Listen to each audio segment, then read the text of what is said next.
நல்ல ஒரு எண்ணத்துக்காக மட்டும்தான் நான் பதிவிட்டேனே. என் லைஃப் இப்படி ஆயிடுச்சு, இவ்வளோ கஷ்டம் நான் அனுபவிச்சிருக்கேன். இந்த கஷ்டத்தை யாரும் அனுபவிக்கக்கூடாது. என் பிள்ளைங்க இது மட்டும்தான் என்னோட எந்த நோக்கமும் கிடையாது. நான் லைவ் போடுறதாலேயோ வீடியோஸ் போடுறதாலேயோ எனக்கு வந்து நிறையா பணம் சம்பாதிக்கணும் அப்படின்ற ஒரு இது கிடையவே கிடையாது. இது ஒரு பார்ட் டைம் நான் வந்து ட்ரை பண்ணிகிட்ருக்கேன், அவ்வளோதான். இது ஒரு சைட் ஆஃப் நான் ட்ரை பண்ணுறேன். ஸோ என்றைக்கா இருந்தாலும் ஒரு வெற்றி கிடைக்கிற வரைக்கும் நம்ம ட்ரை பண்ணுவோமே நான் ட்ரை பண்ணிகிட்ருக்கேன். அதை தவிர்த்து எக்கச்சக்கமான கொஷின்ஸ் எல்லாத்துக்குமே நெட்வொர்க் இல்லை. ஒரு கமெண்ட்டுக்கு நான் ரிப்ளை கொடுக்கணுன்னா எனக்கு கிட்டத்தட்ட ஒரு 10 நிமிஷம் ஆகுது ஃப்ரெண்ட்ஸ். 2 பேருமே சின்ன குழந்தைங்க, என்னை தொடர்ச்சியாக ஃபாலோ பண்ணுறவங்களுக்கு தெரியும். 2மே ரொம்ப ஒரு சுட்டி குழந்தைங்க. இன்றைக்கி நான் விளாக் போடுறேன் பாருங்கள். நான் அவங்களை எப்படி சமாளிச்சுட்டு நான் எப்படி வந்து வீட்டு வேலையை செய்கிறேன்னு. இதுக்கிடையில் எனக்கு வந்து கமெண்ட் ரிப்ளை கொடுக்க முடியல. ஸோ நிறைய பேர் கமெண்ட்டுக்கு நான் ரிப்ளை கொடுக்கல, இவங்களை அன்சப்ஸ்கிரைப் பண்ணோம் அப்படிலாம் நீங்கள் சொல்கிறீங்க. எனக்கு சைடில் இருக்கக்கூடிய அந்த பிரச்சனையும் கொஞ்சம் நீங்கள் புரிஞ்சுக்கோங்க. ஸோ உங்களுக்கு இப்போ என்னென்ன டவுட்ஸ் இருக்குது, என்னென்ன கேள்வி இருக்கோ எல்லாத்தையும் இந்த லைவில் கேளுங்க. நான் எல்லாத்துக்குமே நான் பதில் சொல்கிறேன், ஓகேங்களா? நான் நிறைய கஷ்டம் அனுபவிச்சிருக்கேன், அதை மட்டும்தான் நான் வந்து பதிவிட்டுருக்கேனே தவிர எங்கள் அக்காவை நான் தப்பாக சொல்லலை. அதை நல்லா புரிஞ்சுக்கோங்க.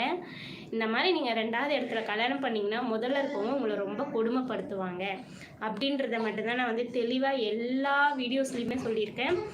அதுக்கப்புறம் முதல்ல நீ வந்து அப்படியே அரைகுறையாக வீடியோ பார்த்துட்டு பேராவாக திட்டிடுறீங்க ஃப்ரெண்ட்ஸ். அப்புறம் கடைசியில் சாரி, இதுக்கு முன்னாடி வீடியோவில் நான் திட்டேன் அப்படி சொல்லும்போது எவ்வளோ ஹர்ட் ஆகும்.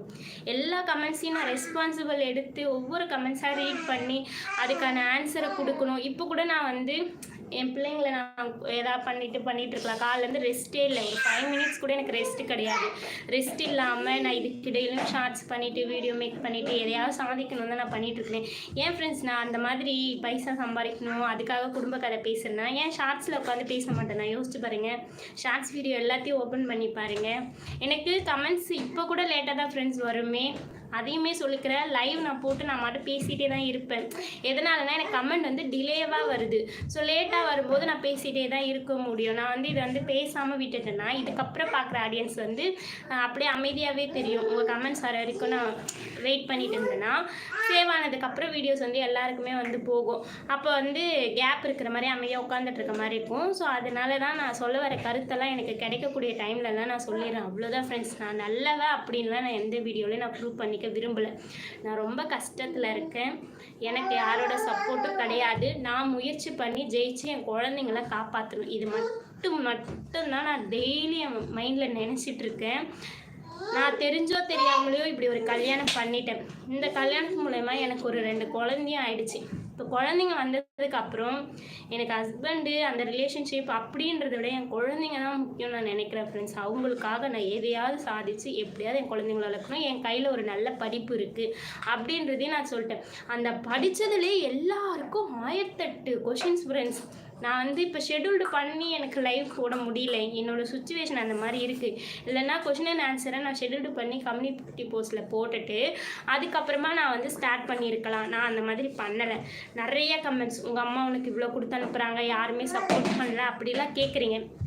அதுக்கு தான் நான் எல்லா லைவையும் நீங்கள் ஃபுல்லாக பாருங்கள் அப்படின்னு சொல்கிறது. கிட்டத்தட்ட பார்த்தீங்கன்னா இந்த ஒரு வருஷமாக தான் ஃப்ரெண்ட்ஸ் அம்மா எல்லாமே கொடுக்குறாங்க.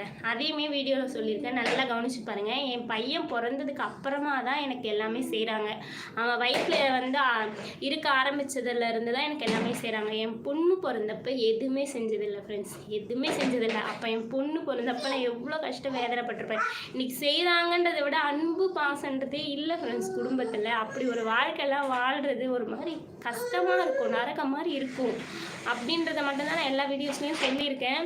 நிறைய கேள்வி கேட்குறீங்க, உங்களுடைய சந்தேகங்களை நீங்கள் கேட்குறீங்க. அதை நான் தப்புன்னு சொல்ல.